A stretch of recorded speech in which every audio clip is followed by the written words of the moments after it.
Ambassador Shankar, what do you make of this contact, the conversation, and the place of this meeting in the national capital?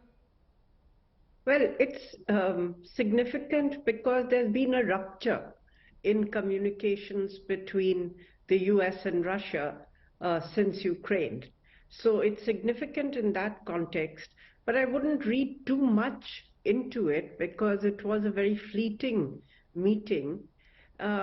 We don't know what the Russians said because there's been no briefing from their side on this.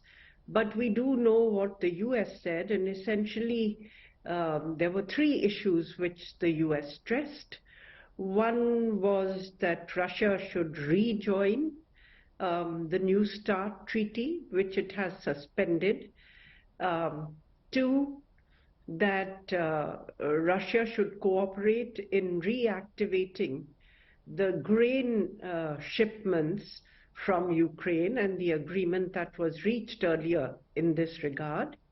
And three, that the US supports Ukraine for the long haul and as long as it takes. So three messages from the US to Russia.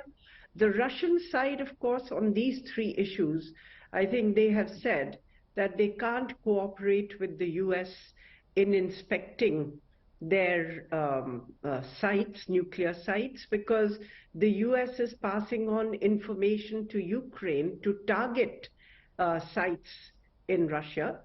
Secondly, Russia says that the grain agreement can only be activated if Russia is also provided access to send its shipments, including fertilizers and grain.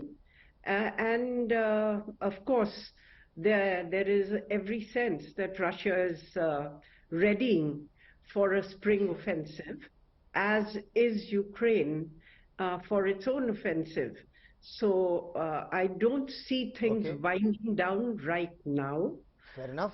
But I do see, some, openings for communication which were not there before. Is that significant, Professor Brahmachelani? Is that significant? At least there's an opening, at least there's a contact. And does that vindicate, in your view, India's stance of strategic neutrality?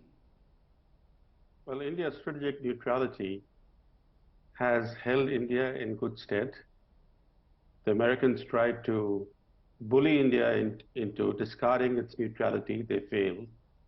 Any government in New Delhi would have pursued the same course of action as the Modi government has done, because in neutral India has more leeway, it can protect its interests better. So very wisely, the government of India has pursued strategic neutrality. But there's a very important thing that is happening, and this is underscored by the fact that the German Chancellor is going suddenly to Washington to have a meeting with President Biden, because now there are increasing questions swirling about the end game in Ukraine, and Western leaders are beginning to search for a roadmap for ending the conflict in Ukraine. Why?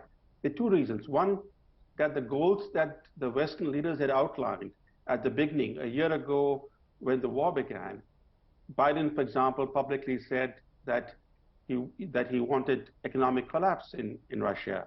He wanted regime change in Russia. The fact is that Putin has become stronger domestically since the war began. And Russia now holds 1/5 of Ukraine, nearly 1/5 of Ukraine. And there's no way that you can force Russia to retreat from the sizable territories it has annexed in Ukraine's east and south. Yes. And the second thing that is troubling Western thinkers and leaders is that the West's substantial aid to Ukraine is proving costly for the aid givers. If you look at the US, the steep price tag of the war is not just threatening to drain America's war funds, but is also depleting America's weapons arsenals. Weapons arsenals at a time when the China threat is looming larger. The high cost of the war for the US has intensified concerns in the US Congress, and is threatening the strong bipartisan consensus in favor of continued aid flow to Ukraine. And there are unconfirmed reports of lost and diverted Western weapons, Yes. because Ukraine is a very corrupt country. So given this background and given the fact that there has been a shift in the debate, for example, in January, the RAND Corporation, which is a very influential government-funded think tank, they presented a public report advocating that the US should shift its strategy on Ukraine.